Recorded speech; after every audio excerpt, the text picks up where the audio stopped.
E que bonita. Você não imagina o trabalho que deu para colocar. Uma das novidades da segunda-feira no Ninho do Urubu. Sim, tiveram outras. E em campo, Pablo Mari e Gerson, os mais recentes contratados do Flamengo, treinaram pela primeira vez com o grupo. Em campo, apenas quem não atuou a maior parte do tempo contra o Goiás. Vitória por 6-1. Então, cada vez mais nós temos que automatizar, né, os movimentos, as ideias, com e sem a bola, para que não sobrecarregue nenhum jogador. Aí sim, eu acredito que vai ser possível, né, manter esse ritmo de jogo. A máquina do Flamengo já mostrou que tem potência para chegar lá na frente, não só no Campeonato Brasileiro, mas também na Libertadores e na Copa do Brasil.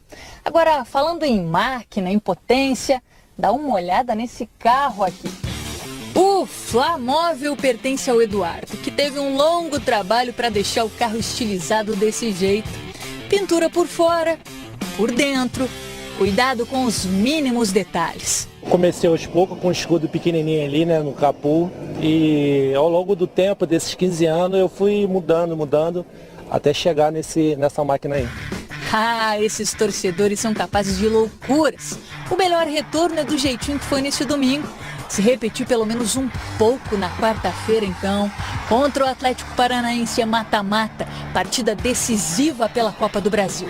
Mais uma vez, o Maracanã vai estar lotado, cheio de gente como Eduardo, apaixonado e doido para ver um belo espetáculo.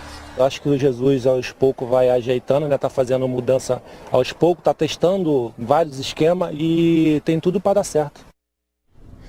Rapaz, olha, eu sei que a gente vai falar do Flamengo aqui, mas eu sei que vocês estão doidos para falar do carro do Toquito. Bota aí de novo a imagem aí. Pô, ficou legal, hein? Você sabe que, mano, esse carro marcou minha adolescência, né? Ah, é? É. Esse carro ou o Monza? Eu ia pras festas atrás das menininhas e só voltava de Monza abanando. Pegava ninguém, Carlinhos? Não. Famoso arame nem liso. gripe. Arame liso, só cerca. Eu aprendi a dirigir num Monza hatch. Tinha um Monza hatch, lá. 86, eu aprendi a dirigir. Ficou bonito o carro, Rodrigo Bueno? Você que gosta de personalizar seus carros? Meus carros são diferenciados, esse aí tá diferenciado também. Rodrigo Bueno, pra quem não sabe, ele tem um cadete. Que ano que é o teu cadete? 97, o Floquinho. Rapaz, originalzinho. E aí, mano? Aí, ó, curtiu? Achei muito louco, Calheiros. Eu acho da hora. Ó a roda, hein? Agora, Mas, fica complicado ele passar, né, mano? Imagina, jogo do Vasco em São Januário. Ali na frente da barreira do Vasco. Ele errou o caminho e caiu lá. Fica só as rodas. Aliás, nem as rodas, eu acho, né? Não dá, não. Tem que tomar cuidado, hein? Não, mas bonito, hein? Parabéns ao torcedor aí. Legal. Não mesmo. paga IPVA. Não, antigo, né? Carro antigo não paga. 20 anos, né? 20 anos. É bom explicar, porque senão vai ter o que vai ter de gente pintando o carro de clube aí. Não, carro velho é o meu cadete 97. No Rio é menos tempo que em São Paulo. Acho que em São Paulo são 20 anos para não pagar IPVA. O carro. No Rio também. No Rio são 15, né? Não. Se você tem foto, se você tem um carro, um carango personalizado aí com o teu time de futebol, boa, mande a foto manda pra pra gente, cá. o vídeo pra gente. E a gente vai falar aqui, ó. Aqui primeiro no telão, ó, Pablo Mari e o Gerson, né? Que ontem já fizeram os testes físicos, avaliações físicas. Muito em breve estarão à disposição do Jorge Jesus. Mano e Rodrigo Bueno. Amanhã tem Flamengo, Atlético Paranaense, Copa do Brasil. É outra parada, hein? Esse jogo aí contra o Goiás, você acha que é uma tendência daqui pra frente, essa intensidade, esse ritmo de jogo e essa ofensividade do Flamengo, ou amanhã já muda a estratégia, mano? Eu acho que não, Calheiros.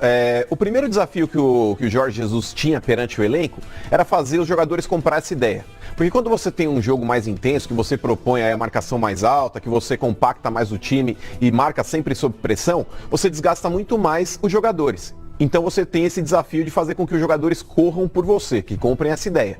A segunda coisa, a segunda meta que o Jorge Jesus tem para fazer é justamente fechar os espaços. Como se fosse uma escola de samba, você tem que ter a harmonia e a evolução em conjunto, para não deixar buracos. E o Flamengo, na primeira partida que ele fez contra o Atlético Paranaense, a imagem esse que a gente jogo tá vendo aí, o Flamengo ele cedeu esse espaço. Então, mas aí que tá, o Flamengo ele adiantou a linha ofensiva e a linha de ataque, mas o meio-campo e a defesa não acompanhou. Então você deixou espaços no meio-campo para que o Atlético pudesse articular jogadas e muitas vezes colocar o Flamengo em risco. Agora contra o Goiás, a gente já viu uma compactação melhor de espaços. O Flamengo ele teve a mesma intensidade, mas o time mais homogêneo. O time acompanhando os blocos ali, tanto a defesa quanto o meio-campo e o ataque, todos adiantando e formando uma linha uniforme. O gol que o Flamengo levou foi de uma falha individual do Rodrigo Caio. Teve depois uma bola na trave do Goiás também, mas o Flamengo em momento algum passou a impressão de que ele não venceria o Goiás. Ele venceu por 6, mas ele poderia ter feito 10. Poderia ter feito 10, tranquilamente. O goleiro do Goiás fez belas defesas ainda, inclusive impedindo mais gols do Flamengo. Então, diante do Atlético Paranaense no Maracanã, novamente, eu acredito que o Flamengo tem a mesma postura que teve contra o Goiás. E vou te falar, Calheiros, o Atlético Paranaense fora de casa não vai segurar o Flamengo, não. Eu não vejo aí como o Flamengo talvez tropece no time do Atlético. Com todo respeito, que é um bom time também, mas tem que melhorar o retrospecto fora de casa. O Atlético é um jogando na arena, lá na Arena da Baixada, e é outro jogando fora de casa. Lá dentro é um leão, fora de casa é um gatinho. Gerson chega, o Pablo Mari também chega ao Flamengo. Chama muita atenção o valor investido no Gerson, Rodrigo Bueno. Não é por conta do valor que ele vai ser titular. A questão é que ele aparentemente agrada muito ao Jesus pela questão tática, a história do segundo volante. O Jesus, logo naquele treino, Flamengo, jogo treino contra o Madureira, ele falou, o Flamengo tem muitos primeiros volantes e ele queria um segundo volante. A gente se acostumou no futebol brasileiro, desde a Copa de 94 sobretudo, todo time brasileiro praticamente tem 2 volantes, o que eu acho uma bobagem. Às vezes você pode ter, às vezes não, parece que virou obrigatório. Então a gente criou até em premiações. Chega a final de Campeonato Brasileiro, vamos eleger a seleção. Primeiro volante e segundo volante. Por quê? Eu não posso montar meu time com 3 zagueiros? Um volante só? Não, você tem que montar. Parece que é obrigatório.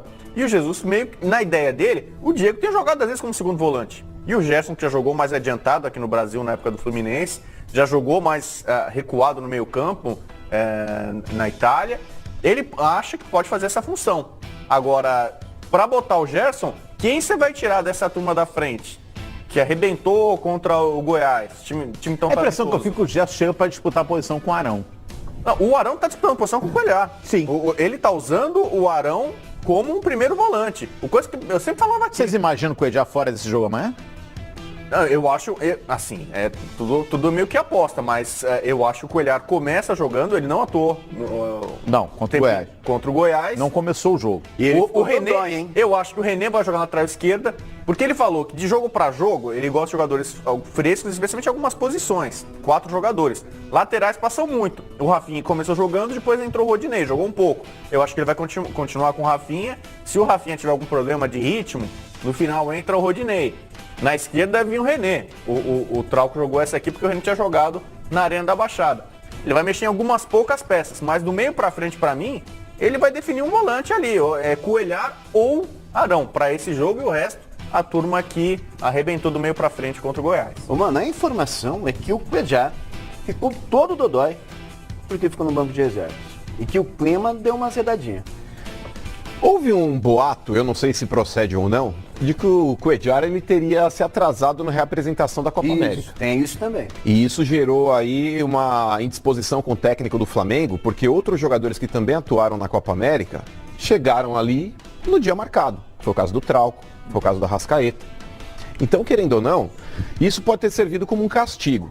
Até no término da partida, quando o Jorge Jesus chama toda a equipe do Flamengo e vai na direção do meio-campo para saudar a torcida, o Coelhar ele até acompanha, mas ele para no meio do caminho, depois ele finge que não é com ele. Ele não estava tão feliz com aquela situação. Entre Arão e Coelhar, eu sinceramente prefiro o Coelhar fazendo a função aí de cabeça de área. Eu acho mais jogador, eu acho um cara que marca mais, ele tem um bom passe, ele pode não ter a ofensividade que o Arão tem, mas o Flamengo, quem tem ali na frente, por exemplo, Everton Ribeiro, Diego, Arrascaeta, Bruno Henrique e Gabigol, não precisa com que o volante também saia, para ser mais um. Então eu particularmente acho o Coelhar um cara mais completo nesse sistema defensivo. Eu iria com ele. O Jorge Jesus ele tem as opções aí na manga, mas eu particularmente não abriria a mão do Coelhar não. Pessoal, há 6 anos atrás eu ganhava mais ou menos R$1.000 por mês trabalhando no emprego tradicional. Hoje eu faturo mais de R$100.000 por mês trabalhando em casa pela internet. E como que eu faço isso? Eu criei um robô no Facebook que faz vendas para mim todos os dias, praticamente no piloto automático. Você precisa configurar ele apenas uma vez e depois ele faz tudo sozinho para você. Você quer aprender como que você também pode criar o seu robô? Então clique no link na descrição desse vídeo que eu vou te ensinar exatamente como que você vai fazer isso.